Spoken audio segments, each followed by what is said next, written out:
Hey guys, welcome back to my channel. Today I have my second month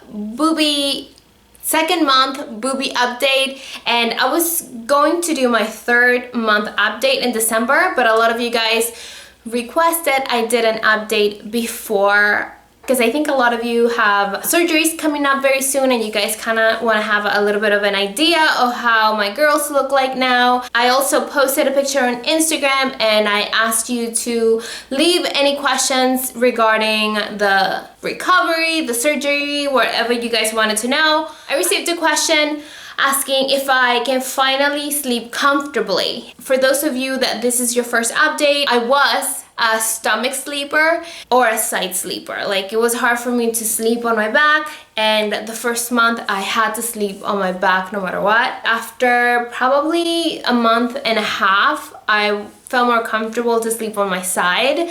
I can be on my stomach, but I don't feel comfortable sleeping on my stomach yet, and I don't think I'll be comfortable being on top of them. Like, every time I lay down, I kind of feel them squishing into like my chest. Another question someone asked me was, did I lose sensitivity on my nipple? Especially because I did have a nipple reduction when I went for my surgery and they kind of made my nipples smaller. I haven't lost any sensitivity. They're actually more sensitive than they used to be before. My nipples never got hard. Now they do. Like, I feel them to the point that even if I'm like watching TV and I see a good looking actor, they'll get hard. Like the first time that happened to me, I'm like, what the hell?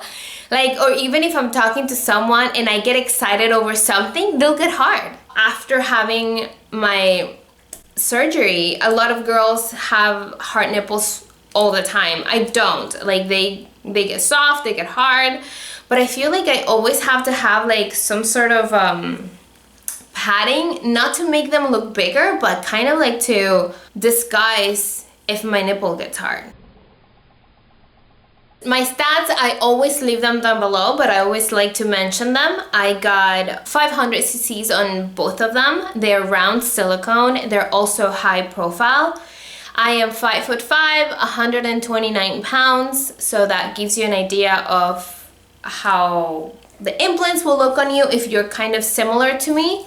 Only Plastic Perfection on Instagram asked me, do you have boob greed? I have already answered this question in my last video, but I'll answer it again, and I kind of answered it in a different point of view now that I've really like had 2 months to look at them and to see if I would want to go bigger or not. Like, I had tubular breasts and that was fixed. I also had a really big nipple and that was fixed. And I had an A cup and that was fixed. I've wanted to get my boobs done for more than 10 years. So for me to be 10 years thinking about getting bigger boobs and I finally got them, for me it's more of a feeling of accomplishment. I finally did it. I am no longer in that trapped place thinking about bigger boobs all the time, and I'm more comfortable with myself. I can wear stuff that I haven't even think of wearing before.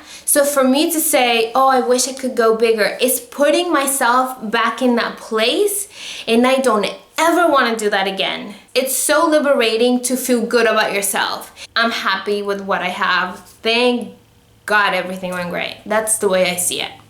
Okay, this is a great question. This is by Sadarini. I hope I said that right. What is something that you wish you would have known before about surgery that you can share with us girls who are about to have it done? This is a big surgery and I wish someone would have told me, bitch, you're in for a treat. So follow directions, be patient, and just take it like a big girl. And don't be scared of pain meds, because a lot of girls are like, I got off my pain meds a day after. Bitch, it's not a competition. If you need the fucking payments, get them. Yeah, that's what I would say. I'm feeling sassy today. Girls, I'm feeling sassy. BA Journey 2K15 asked, what was your main items you used during recovery period? I used my pillow, my medication, a lot of water, and crackers. I had a lot of crackers. If you feel like you're gonna vomit, you should have like a little ginger ale. I know that helps. I didn't feel like vomiting. I had to have a sweater on me all the time. I couldn't feel cold at all. Being cold meant that I feel like someone was stabbing my nipples, and it was so uncomfortable. Tiara Hines, she asked a lot of questions. So, are you able to do the same exercises with the same intensity as before? No. I still cannot do upper body workouts. The muscle gets really tight, and you feel like your boob goes like this. For you, those of you who don't know a ballroom dance, you need a lot of core strength to dance. It has to be some sort of tightness on the arms, on the core. And I did feel like, especially when my husband was spinning me, like more than one spin, I could feel that boob really getting tight, but it was uncomfortable the first half an hour. After, I was much better. And the next day, I could feel my arms were so out of shape. They were so sore. Her second question, how are your areola incisions? I'm debating between an areola or a crease incision. One of the reasons why I went through my areola was because I had a tubular deformity that needed to be addressed, and also because I had a nipple reduction. A nipple incision is one of the most painful ones. You are dealing with a nipple that will get hypersensitive, and I've seen that the girls that had a crease incision have healed faster. If my nipples were perfect and I had perfect boobs, in all honesty, I will probably choose a crease incision. Can you feel your implant? Yes, I can feel my implants. I can touch them. Like this boob hasn't dropped all the way, so if I want to touch the implant, we'll probably have to like dig in there. This one is right there. Like, I touch the implant, you can definitely feel it. Like when I'm doing my massages, I can feel the implant on the inside.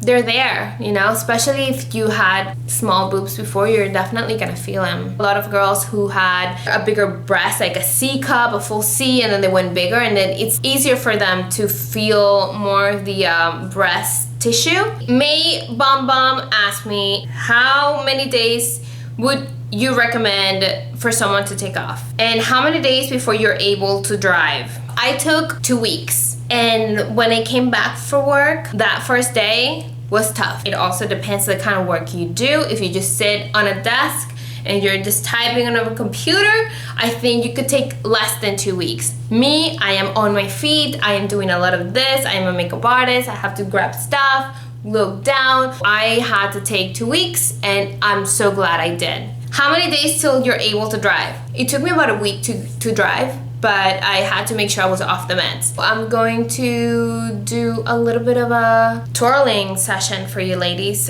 so you guys can see kind of how everything looks. So I'm going to show you what I'm wearing, and then I'm going to change into a couple of more looks. Let's do this.